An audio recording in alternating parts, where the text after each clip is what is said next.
ქრისტე აღსგას აგროსიახლეებია და როგორც ყოველთვის მე ჟურნალისტი ბელა გელაშვილი გიყვებით ყველაფერს რაც აგროს და გარემოს ეხება. დღეს აგროგარემოში ბავშვთა სწორად ადაპტაციის აუცილებლობაზე მინდა დაგაფიქროთ. მოგიმზადეთ ვრცელი მიმოხილვითი რეპორტაჟი, რომლისგანაც გაიგებთ რამდენად შეუცვლელი თერაპიაა ჩვენი შვილებისთვის ბუნებასთან სიახლოვე მცირეწლოვნობიდანვე. გელაშვილების ოჯახის მაგალითზე გეტყვით სწორი ღირებულებებით როგორ იზრდებიან ბავშვები ქალაქად და სამტრედიელი დიდ ჯიხაიშელი ანდრია ვაშაკიძის მაგალითით გაჩვენებთ როგორი გულწრფელი და დასაფასებელია ბავშვების და ცხოველების სიყვარულის სოფლად. სპეციალისტები კი ამ ყველაფერს გაგვიანალიზებენ და გვეტყვიან რატომაა აუცილებელი ბავშვებისთვის ბუნებასთან სიახლოვე. რა რისკია სოფლებისგან თაობების დისტანცირება და როგორი უნდა იყოს გარემოს დაცვითი თუ ეკოლოგიური განათლება როგორც ფორმალურ, ისე არაფორმალურ ნაწილში. ვისაუბრებთ კლიმატის ცვლილების შერბილებაში მაღალი გარემოს დაცვითი პასუხისმგებლობის მქონე თაობის აღზრდის აუცილებლობაზეც. მოკლედ, რა პრობლემას ქმნის ცხოველებისგან დისტანცირება თაობებში და პირიქით, რა სარგებლობა მოაქვს ბუნებაში სხვა ცოცხალ ორგანიზმებთან ბავშვების ჰარმონიულ თანაარსებობას. ნახეთ ჩვენი რეპორტაჟი.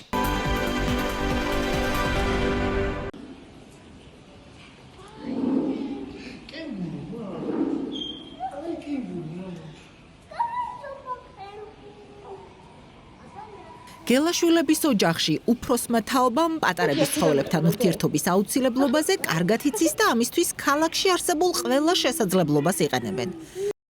3 წლის გაბრიელი და 1 წლის ლაზარე ხშირად გაჰყავთ ზოოპარკში, კონტაქტურ ზოოპარკში.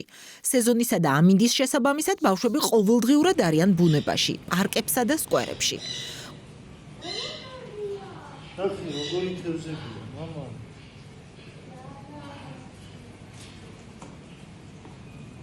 ყოველ ზაფხულს მშობლიურ სოფელში ცუცხვათის აგროგარემოში ატარებენ და ცდილობენ ბუნებასთან და ცხოველებთან კონტაქტის მთელი წლის ნაკლებობა შეივსონ. ფსიქოლოგები დიდი ხანია საუბრობენ, რომ მენტალური ჯანმრთელობა ბავშვების გარე სამყაროში სწორად ადაპტირების გარეშე შეუძლებელია. ემოციური ინტელექტის განვითარებისთვისაც ადამიანის ბუნებასთან, ცხოველებთან ჰარმონიული თანაარსებობა გადამწყვეტია. ამის გარეშე კი ყალიბდება სტრესული გარემო. ბიოლოგიის დოქტორმა ირმა ბოჭორიშვილმა ეს თეორია საკუთარი მრავალწლიანი პედაგოგიური პრაქტიკითაც დაადგინა. ბავშვებისთვის, პატარაობის ასაკიდანვე მნიშვნელოვანია, ეხლა ეს ყველამ ვიცით, ეს არის აქსიომა, რომ ბუნებასთან ურთიერთობა აუცილებელია.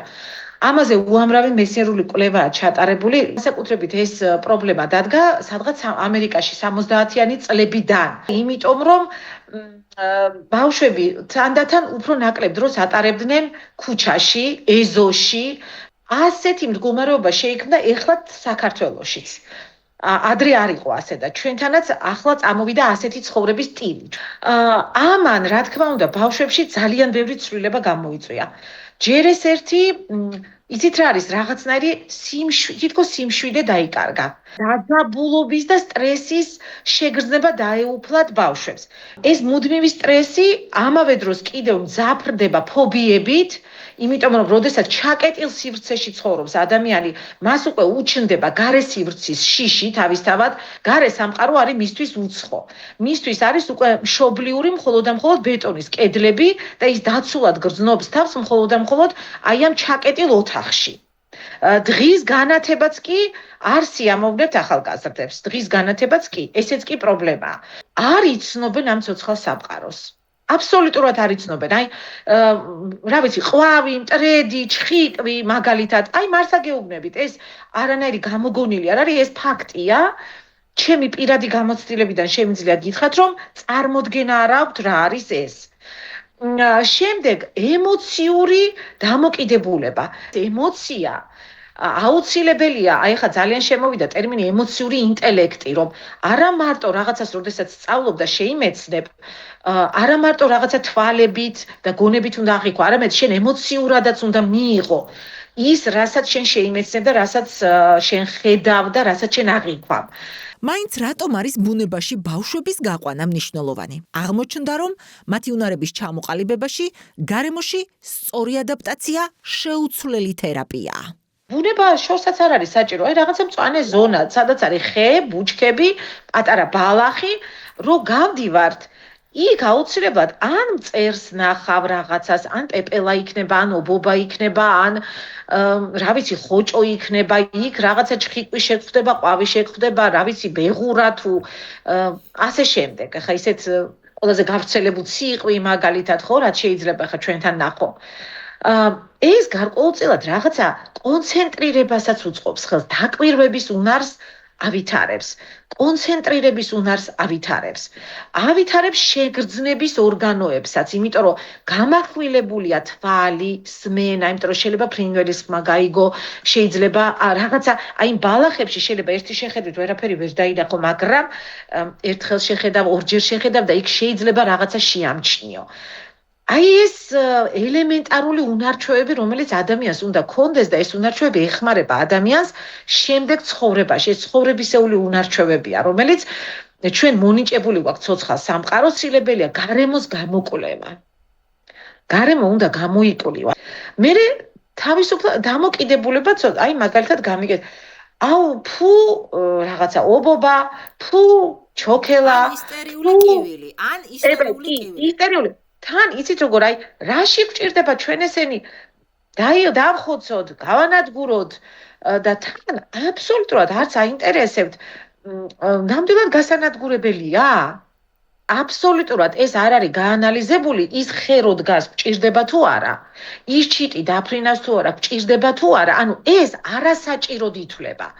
ეს ითვლება ზედმეტად. ეს ჩვენ არ გვჭირდება აბსოლუტურად. და პრინციპში ისევ ცხოვრობთ, აი ჭიკჭიკიც არ გვესმის. ანუ არ გვესმის როგორ? არ აღვიქვამთ ამას, იმიტომ რომ ჩვენ ხო ჩაკეტილში ვართ, ზაფხულშიც ვკეტავთ კონდიციონერს ვრთავთ, ზამთარში ვკეტავთ გათბობისთვის გვინდა და ხმა ვეღარ აღწევს. ქუჩაში ხმაურია და შესაბამისად ეს ფარავს. იმისთვის რომ გარემოსადმი დაუდევარი ან აგრესიული თაობა არ მივიღოთ, როგორც ზოოპარკის დირექტორი ზურაბ გურიელიძე გვეუბნება, ბავშვების ბუნებასთან სიახლოვეა აუცილებელი. ზოოპარკი კი დედაქალაქში მყოფი ბავშვებისთვის ამის საუკეთესო შესაძლებლობაა. ბოლო პერიოდში სოფლებს ძალიან დავშორდით ჩვენ ადამიანები, აი ხედავთ დაცლილ რეგიონებს, ხო? სოფლების დაცილება ბუნებრივია ცხოველთა სამყაროსგან აცილებს ამ ბავშვებს. ამაზე რას გვეტყოდით, აი ზოოპარკი რა როლს ესე თქვა ითავსებს ამ მიმართულებით და ასევე ბავშვებისთვის რამდენად მნიშვნელოვანია მათი სრულფასოვანი მენტალური განვითარებისთვის ცხოველებთან კონტაქტი. თითქოს რაც უფრო მეტი კონტაქტი გექნება გარემოსთან, მით უფრო მნიშვნელოვანია შენი მენტალური განვითარებისათვის, ხო, რომ ავიღოთ ევოლუციურად, სწორედ ესე მოხდა ადამიანის ჩამოყალიბება, შემეცნება, განვითარება, შესწავლა ასე შემდეგ და სწორედ იგივე ეტაპს გადის ბავშვიც, ხო, როდესაც იწყებს. ამიტომაც ჩვენ გვაქვს მაგალითად საგანმანათლებლო ცენტრი, სადაც ბავშვები მოდიან და სწავლობენ მათ გარემოს. ბავშვები რა ასაკის? სხვადასხვა ასაკის არის. აი ბაღის ბავშვებს არა, სკოლამდელი. ჯერჯერობით არა გვაქვს. გეგმაში გვაქვს ეს გარკვეული პრობლემები არის ამასთან დაკავშირებით, იმედია როდესმე მაგას მივახცეთ, მაგრამ შაბათ კვირას ეს ფუნქციონირებს, მოდიან ბავშვები, რომლებიც თანამშრომლებთან ერთად, რა თქმა უნდა, თეორიულს გადიან, სწავლობენ ცხოველებს, უამრავი თამაშობებია, რომელიც ცხოველებთან არის დაკავშირებული. ეს ყველაფერი იძლევა საშუალებას, რომ ჩამოყალიბდეს სოციუმი, რომელიც აგრესიული არ იქნება გარემოს მიმართ. თავარი ეს არის, ბიმბო. მოდიახ. ხო, თავარი ეს არის, რომ გადაშენების მიზეზი რა არის? რა არის? ხო, ეს არის ის, რომ საზოგადოებას ან არ აწყობს ის ცხოველები, რომლებიც მისი კონკურენტები არიან, ან უბრალოდ არ იციან, ვერ გაუგიათ იმ ცხოველის ფუნქცია და შესაბამისად უკვე ხდება გარკვეული ლეგენდების გამოგონება და შემდეგ ამის შედეგად იღუპებიან ცხოველები და ნადგურდება ცხოველები. ნუ ეხლა როგორც არის ეს მე-6 გადაშენება, როგორც ეს ოფიციალურად ცნობილია, მისი ეს არის ადამიანის დამსახურება და მხოლოდ ადამიანსვე შეუძლია შეაჩეროს ეს ყველაფერი და ზოოპარკის ეს არის ძალიან მნიშვნელოვანი ინსტრუმენტი ამისათვის. და გარდა ამისა ასევე ძალიან მნიშვნელოვანია უშუალოდ აი ადამიანების ფსიქოლოგიური კომფორტისათვის. აი 2008 წელს ძიმე სიტუაცია გამომდინარე ძალიან ომის რა თქმა უნდა აი ომის შემდგომი სიტუაცია გამომდინარე ძალიან ბევრი დევნილები მოდიოდნენ ზოოპარკში. რა უცნაურიც არ უნდა იყოს. ეს ფსიქოლოგიური წნეხის გასაწევად. როგორც ჩანს, ისინი შეიძლება ამას არაც ცნობიერებდნენ, მაგრამ აი როცა მოდიოდნენ ძალიან ბევრი ორგანიზაციები უკავშირდებოდნენ და აი ყველა ამბობდა, რომ აი ძალიან უნდათ, რატომღაც უნდათ ზოოპარკში მოსვლა. აღმოჩნდა, რომ საგანმანათლებლო რგოლში ეკომეგობრული, გარემოსადმი ტოლერანტული თაობის აღზრდაში ყველაზე უფრო ბაღები ყოჩაღობენ. ბაღები მინდა გითხრათ მუშაობენ, სხვათა შორის და მინდა გითხრათ ბაღები უკეთესად მუშაობენ, ვიდრე სკოლა. სკოლაზე მეტად ბაღები მუშაობენ. ერთ-ერთია ბაგაბაღი ზუზუნები, რომელთა ყველა აღსაზრდელმა იცის, რომ ცხოველი და მცენარე მათი მეგობარია და არ უნდა ავნონ. მაგალითად, გაბრიელმა და ანისიამ ჩოქელა სულ რაღაც 2 წლის ასაკში გაიცნეს და შეიყვარეს. გაბი რა არის გაბრი? ჩოქელა.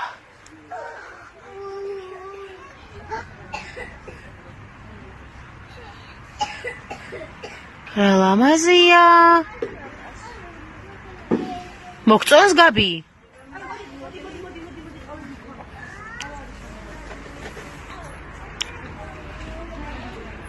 არის როლვანისია. ახლა გაბრიელი 3 წლისაა და ნებისმიერ ცხოველთან თავს კომფორტულად და თავისუფლად გრძნობს, არ აქვს შიში და ყველას მეგობრობას თავაზობს.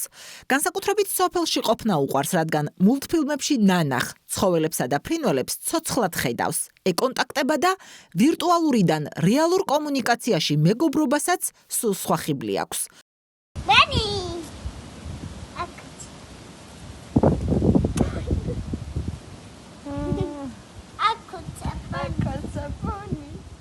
I did be happy.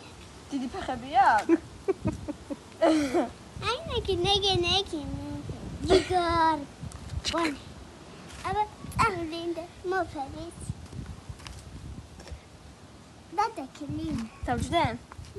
Yeah. I did horrible. სხვათა შორის პატარებში ცხოველების ცოცხლად ხილვის დაუოკებელ სურვილზე ზოოპარკის დირექტორი ერთ ძალიან თბილ ისტორიას გვიზიარებს. მაგალითად იყო ერთი რამოდენიმე წლის წინ შემთხვევა, როდესაც ხაშურიდან ბავშვი გამოიპარა, პატარა ბავშვი და პოლიციამ შეამჩნია თამარ მეფის ხიდზე, მოდიოდა ზოოპარკში, რომ გაერკვია, რომ ეს ცხოველები, რასაც ტელევიზორში ნახულას, ნამდვილად არსებობენ თუ არა. აი, თუნდაც ეს ერთი ფუნქცია უკვე კარგად ანიშნებს ამას. ზოოპარკში ცხოველის სანახავად გაპარვა არასდროს მონდომებია 11 წლის სამტრედიელ ანდრიას, რომელსაც შეიძლება თავისუფლად ითქვას, რომ პატარა ზოოპარკი საკუთარ ეზოში აქვს მოწყობილი. ანდრიას და ნაპერწკალას განსაკუთრებული მეგობრობის ისტორია კი მთელმა დიდმა ჯიხაიშმა იცის. ფაქტობრივად ერთად გაიზარდნენ და ერთმანეთისაც უსიტყვოდ ესმით. ნაპერწკალას სიყვარულმა ანდრიას გადააწყვეტინა, რომ როცა გაიზრდება, ჟოკეი უნდა გამოვიდეს. კვიცი ანდრიას ვასო ბაბუა მაჩუკა, სახლის ბაბუა კობა ბაბუ მოვლაში ეხმარება, თუმცა ერთგული მეგობრის მოვლაში კვებიდან დაწყებული ჰიგიენით დამთავრებული თვითონაა ჩართული. ამბობს, რომ ცხენზე მარტო ჯირითი კი არა, ზრუნვაც უყვარს. სამაგიეროდ ცხოველისგან უპირობო სიყვარულს და ერთგულებას იღებს. ნამდვილი მეგობრობაც ხომ ესაა. ეს არის ჩემი გოგონა პატარა ნაპერწკალა. სულ შია და ცხენი საერთოდ არ წვება, სულ ბალახობს თელი ღამე. არის 2 წლის. ეს ცხენი ბაბუა მაჩუკა.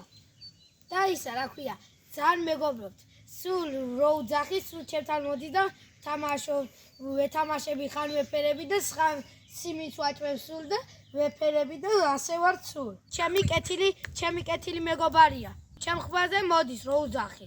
რო ვერ დამინახოს მოდის სულ. ხან სტაფილოს ვაჭვევ და სიმიც. სულ სტაფილო უყვარს. სულ. ცხოველები მწყავს, მაგრამ ცხენი ყველაზე გამორჩეულია ჩემთვის. ღამე სულ ცხენზე ვფიქრობ, იმიტომ ძალიან მიყვარს. რომ იმბია, ხო?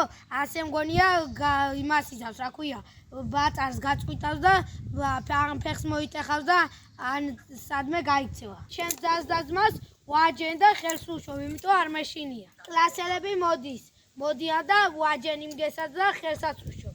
ცხენის მოვლა რთულია, ცხენის ზოგიერთ ასე გონია ადვილია, ატავის სულ კაია, მაგრამ მოვლა ეზარებიან სულ ყველას. ვარცხნივ ბან, და მე ისა რა ქვია, ვეფერები და გამომყავს მზეზე და ვავარჯიშებ. ასე უნდა ცხენის მოვლა. მე სულული და ვარცხნი, იმიტომ რომ სულ ახლა ცუა ბეწი, ჩვენის პერიოდი აქვს და იმიტომ და დავარცხლა. აი? მაგრამ არ ჩამოუჭიროთ, იმიტომ რომ მაგრამ არ უნდა დაუჭირო, იმიტომ რომ მე ცუა ისენი რა ქვია, შეიძლება კანი გაჩვიდეს მე. და სიხლი წასკოს. ბოლო დროს ბავშვებისთვის სოფელში თუნდაც ცოტა ხნით ცხოვრება ფუფუნება გახდა. ახალი ამბავი არაა, რომ დღეს სოფლები დაცლის საფრთხის წინაშეა. ახალგაზრდები და ბავშვები ქალაქებში მოდიან და ასე შორდებიან ადამიანები ბუნებას.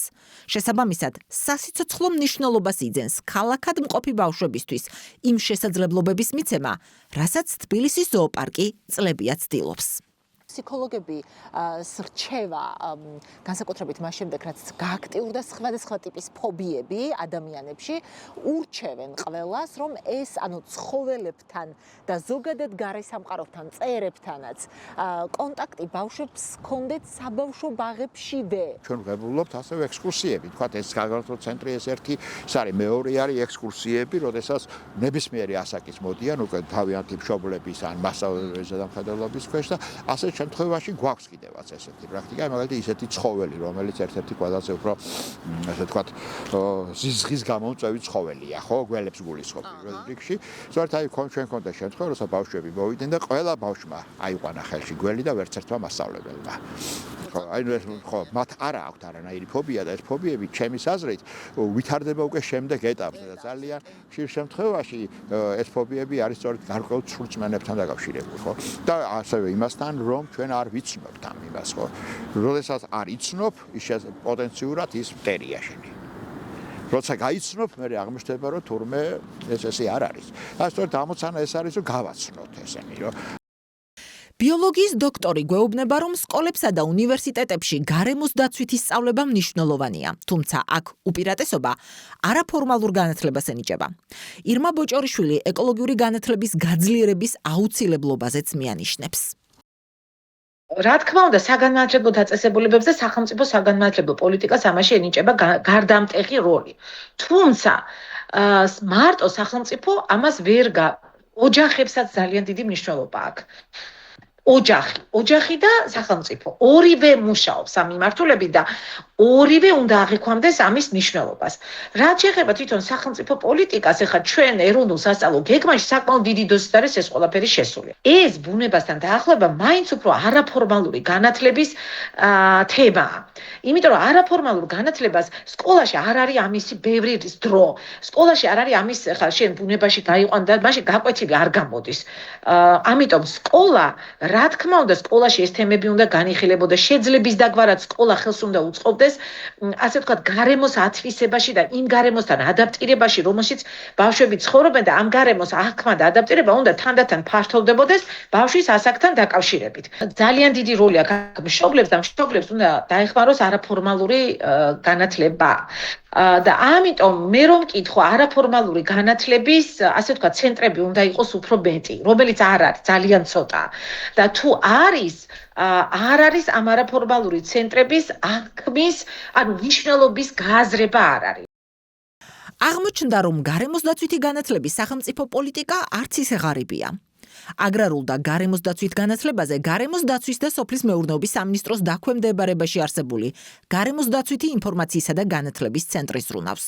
ამზადებენ მასწავლებლებსაც და მოსწავლეებსაც. იქმნება სასწავლო მოდულები და სილაბუსები, თუმცა სპეციალისტების შეფასებით ხელშესახები შედეგები ჯერ კიდევ არ გვაქვს. ყველაფერი რამდენადაც მე დავაკვირდი, ყველაფერი არის ზღვაში წვეთი. ანუ როგორც, რა ვიცი, გამხმარ უდაბნოში წყალს ერთი წვიმა არაფერს არ ცვლის და ისე უდაბნო რჩება, აი ასეთი შეგრძნება მაქვს. ანუ კეთდება, ნამდვილად ვერ ვიტყვით, რომ არ კეთდება. ნამდვილად, იმიტომ რომ მართლა არის პროგრამები, ჩახედული ვარ ამაში და აქედან გამომდინარე შემიძლია ნამდვილად დავადასტურო, რომ ნამდვილად კეთდება. უბრალოდ რატომ არ არის საკმარისი? აი ცოტა ისეთი კითხვა რაღაცნაირად ხომ არ გვაკლია ეს თქვა კოორდინაცია რგოლებს შორის. ბატონო, შეიძლება რგოლებს შორის კოორდინაცია და რაღაცა ერთმანეთის თანამიმდევრული პროცესი რო იყოს ეს ყველაფერი, რომელიც მიყვება და ამოვარდნების გარეშეა. ესეც არის, შეიძლება ესეც არის, კი ბატონო.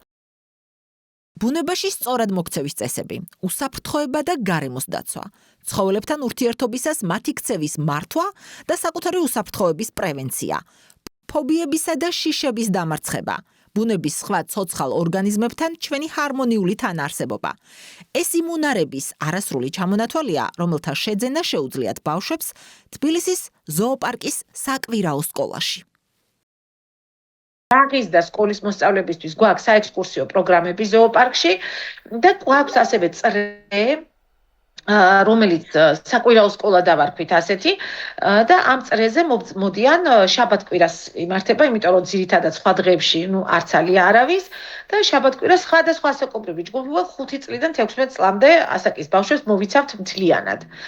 რა თქმა უნდა, ჩვენი მიზანი არის აი ცოცხალის სამყაროსადმი სწორი დამოკიდებულების ჩამოყალიბება. ხო, ჯერ ეს ერთი თავისთავად გაცნობა ამ ცხოველების.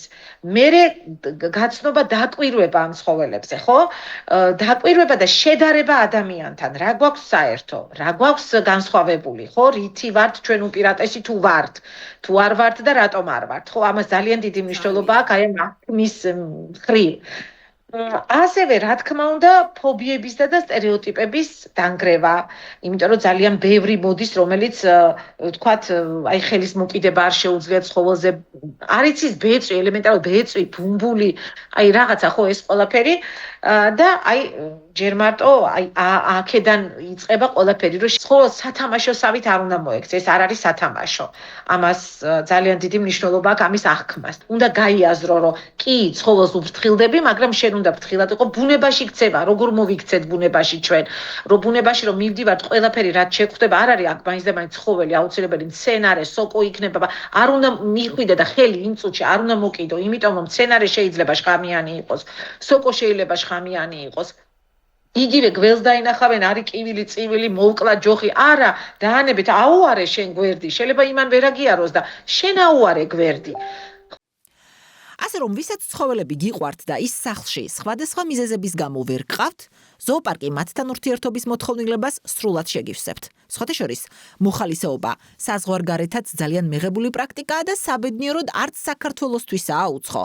ჩვენ ამ თემაზე ზოოპარკის დირექტორს შანის გასაცნობად მისვლის დროს გავესაუბრეთ. შანი ალბათ გახსოვთ, ლაშა ბექაურის ბოკვერია. მოდი შანი, მოდი. ჩემთან არ მოგწონს, აი ბინგო მოვიდა. არის საგანმანათლებლო საქმიანობები, არის გარკვეულ შესაძლებელია, თქვათ, ასე თქვათ, მოხალისეობას, ჩვენ მაგალითად გვაქვს საგანმანათლებლო ცენტრი, გვაქვს მოხალისეები. აი რას გულისხმობთ?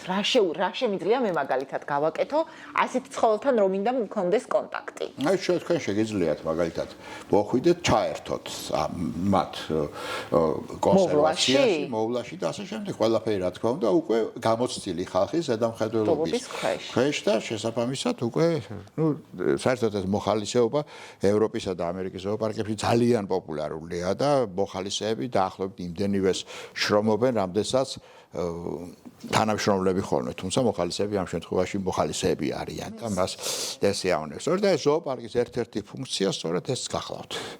და ჩვენ ასევე გვაქვს მაგალითად მოხალისეობას, გვაქვს მოხალისეები, ძირითადად ახალგაზრდები არიან ჩვენთან, რა თქმა უნდა.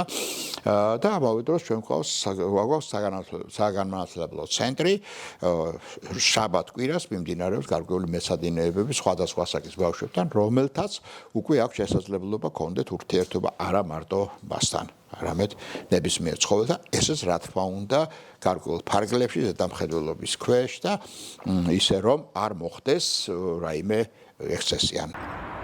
როცა ბუნებაში ადამიანის სწორ პოზიციონირებაზე ვსაუბრობთ, ბუნებრივია ვერ ავწდებით კლიმატის ცვლილების საკითხსაც. საქართველოს კლიმატგონივრულ პოზიციონირებას ბოლო პერიოდში აქტიურად ცდილობს, თუმცა სპეციალისტების შეფასებით არც ამ ხრივ გვაქვს ხელშესახები შედეგები. როგორც ექსპერტები გვეუბნებიან, აქაც დროა საჭირო. დღევანდელ დღეს აი საჭიროება საერთოდ ცხოველების რატომ არსებობენ ისინი საერთოდ ეს არის ძალიან დიდი კითხვის ნიშანი ბევრისთვის. მიუხედავად იმისა, რომ ხო გეუბნებოდა სკოლაში შეიძლება ნასწავლი აქვს, რომ აი ხე გჭირდება, მაგრამ მე სიღრმეში აღარავინა რატოა ეს ხე აუცილებელი, ხო? შენი სიცოცხლისთვის რა მნიშვნელობა აქვს? რა მნიშვნელობა აქვს და როგორ ესწრე, როგორ მოდის ადამიანამდე, ხო? თუნდაც იმ ფრინველების გავლით, თუნდაც იმ ქვეწარმავლების გავლით, თუნდაც იმ მწერების გავლით. ეს ყველაფერი მოდის ადამიანამდე. იგივე გაუდაბნოების საშიშროება როა აუცილებელია ხე, ну მართლა ყველაფერი რო გაიჩეხა და აი ეს ბეტონის ჯუნგლებს რო ეძახეთ, ისეთი გავრცელებული და რაღაცნაირი მოთელილი ფრაზაა, მაგრამ კარგად ასახავს სიტუაციას, ხო? და რა შეიძლება ვთქვათ, მოიტანოს იგივე კლიმატის ცვლილების თვალსაზრისით რა შეიძლება ამ ყველაფერმა მოიტანოს იგივე. აი ერთი ხე, მარტო ხეზე რო გამიხილო, მიუხედავად ამ კლიმატის ცვლილებაზეც ბევრი რაღაცა კეთება, მაგრამ აი რო გითხრათ, რომ კლიმატის ცვლილების აღქმა მაინც და მაინც ძალიან დიდია, ეს მე ყოველ შემთხვევაში მე არ შემიმჩნევია ჯერჯერობით. ეთყობა სამუშაოა კიდე ამ მიმართულებით, იმიტომ რომ ესეც იგივე იმ სწორედ ეკოლოგიურ კავშირებზე და ისე ბრუნდებით იმ მარტივად რო ვთქვა, კვებით ურთიერთობებზე და კვებით ჯაჭოზე, ამის გარშემო ვტრიალებთ ისევ. ამიტომ ესეც ერთ-ერთი და ეხლა დაემატა კიდეც სწორედ აი საფრთხეების, ბიომრავალფეროვნების საფრთხეებს, ეხლა კლიმატის ცვლილებაც დაემატა. საბავშვო ასაკიდან ეკოლოგიური განათლების არაფორმალურად გააქტიურება არამხოლოდ მომავალ თაობას უყალიბებს გარემოს დაცვით და ეკოლოგიურ მოქალაქეობრივ პასუხისმგებლობას, არამედ როგორც აღმოჩნდა, მშობლების თაობაზეც დადებითად ახდენს გავლენას, რადგან მშობლები ხშირად საკუთარი შვილებისგან ბევრ რამეს ვსწავლობთ.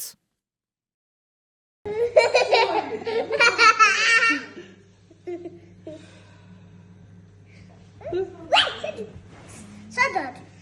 იმისათვის, რომ ადამიანი ზოგადად ბუნება შეუყვარდეს და გარემოზე იზრუნოს, ეს ყველაფერი ამის სწავლა უნდა დაიწყოს ბაღის ასაკიდანვე. იმ ასაკიდან, როდესაც ცნობიერება უყალიბდება ბავშვს, ხო? ეს არის დაახლოებით 5 წლამდე ასაკის ბავშვი. განსაკუთრებით დამეთანხმები, ალბათ, როდესაც ურბანიზაცია ასე ძალიან გააქტიურებულია და ასევე პარალელურად სოფლები დაცლილია და ადამიანების მოსახლეობის უმეტესობა ქალაქადან იმიგრაციაშია წასული, ბავშვები მეტნაკლებად დაშორდნენ ბუნებას, ცხოველებს, მცენარეებს. ანუ ამ მხრივ რამდენად ხედავ აუცილებლობას, რომ საგანმანათლებლო პროცესში ბავშვებში რაღაცა ცოტა სახალისო შემეცნებითი სახით, სკოლებში ცოტა უფრო ოდნავ სერიოზული სახით, ანუ ასაკის შესაბამისად მიეწოდოთ მათთვის ეს ინფორმაცია, აი მაგალითად, არ ვიცი, მცენარესაც ტკივა, თუნდაც ამას მე მასწავლიდნენ, ფეხი რომ არ უნდა დავაბიჯოთ, არ ვიცი, ჭიანჭოლა რომ არ უნდა გავსრისოთ, ეს ძალიან შაბლონურად ვლაპარაკობ, მაგრამ ამის აუცილებლობაზე ნაკლებად ელაპარაკები ამ ბავშვებს. აი თქვენ როგორც ეკოლოგი, როგორ ხედავთ ამის აუცილებლობას, რამდენად საჭიროა ეს? კი, როგორც ეკოლოგი, მე ვხედავ ამის საჭიროებას, იმიტომ რომ როგორც აღნიშნე, ბავშვები არიან ის ადამიანები, რომლებიც ბევრ რამეს არა მარტო ის, რომ ბავშვს რო ასწავლი, ბავშვი სწავლობს და იცის, როგორ გააკეთოს თქვას მომავალში. არამედ ეს ბავშვი სახში რომ მიდის, იმ სახლში ცვლის იმ წარმოდგენებს, თქვათ, რაც მშობლებს სჯერათ. ამიტომ ძალიან ხშირად, როდესაც სხვადასხვა საკვლევით პროექტს ვაკეთებთ ხოლმე ეკოლოგები და იქ გვაქვს განათლების ელემენტი ჩადებული, განათლების ელემენტში გულისხმობთ სასკოლო ან საბაღე ასაკის ბავშვებისათვის ეკოლოგიური ინფორმაციის მათთვის გასაგებ ენაზე მიწოდებას, მაგრამ მაგალითად რეგიონში, ხო? ეს რატომ? იმიტომ რომ ეს ძალიან ცნობილი ფაქტია, რომ ბავშვი თავისი ცოდნით მერე გავლენას ოჯახზე ახდენს. ჩვენს ბაღებში თუ ხედავთ, ამას თუ არა გაქვს შეხება? არა მაქვს სამწუხაროდ ესე ბაღებში შეხება, თუმცა აი კერძო ბაღები ცდილობენ მეტნაკლებად, რომ უფრო გააქტიურდნენ ამ მიმართულებით. აი მე მაგალითად ძალიან, როდესაც ჩემი შვილი პატარა იყო და ვფიქრობდი როგორ და სად მიმეყვანა და ასე შემდეგ და ვიკვლევდი, მიუხედავად იმისა, რომ ჩემმა შვილმა საჯარო ბაღი დაამთავრა, ძალიან მომწონს ვალდორფის მეთოდი, როდესაც ბავშვები არა მარტო ასე ვთქვათ აკადემიურ ცოდნას იღებენ, არამედ ხელშესახებ რაღაცებს აკეთებენ, ბავშვები თვითონ მიჰყავთ და თესავენ ხორბალს, მე ხორბალს მოიყვანენ, დაბქვავენ, თვითონ აცხობენ პურს და ასე შემდეგ. ეს ხელშესახები რაღაცები ძალიან აუცილებელია ბავშვისთვის. ერთია რომ ბავშვს ასწავლო წიგნებიდან, მაგრამ ამას უკვე ველზე რომ აჩვენებ, აბსოლუტურად სხვა არის. და მაგალითად, როცა ჩვენ ბავშვები მიყვავს ხოლმე, კვლევა გვაქვს ფრინველებზე მაგალითად, მიყვავს ბავშვები მაგალითად კუმისის ტბაზე, რომელიც არაჩვეულებრივი ადგილია ფრინველებისთვის, მაგრამ ესე უბრალოდ ვერ მოხვდები თუ არ წახვედი და მიყვავს ბავშვები და ვაჩვენებთ მათ ამ გადამფრენი ფრინველების რაოდენობას, როგორ ცხოვრობენ იქ, როგორ იკვებებიან, რა საოცარია მათი ცხოვრება. აღფრთოვანებულები მიდიან, მერე ოჯახში ყვებიან ამას და მერე მშობლები იწერებიან სამადლობელ წერილებს. და კიდევ ერთი ის, რომ ძალიან ხშირად ბავშვები მშობლებს უშლიან, რომ ნაგავი არ დაყარონ და მოუფრთხილდნენ გარემოს. ამიტომ ახალი თაობის აღზრდით, გარემოს მიმართ პასუხისმგებლიანი თაობის აზრდით, აღზრდით ჩვენ იმ თაობასაც ვუცვლით ერთგვარ წარმოდგენებს, ვისაც თქვა შეიძლება არასწორი ინფორმაციები გქონდათ.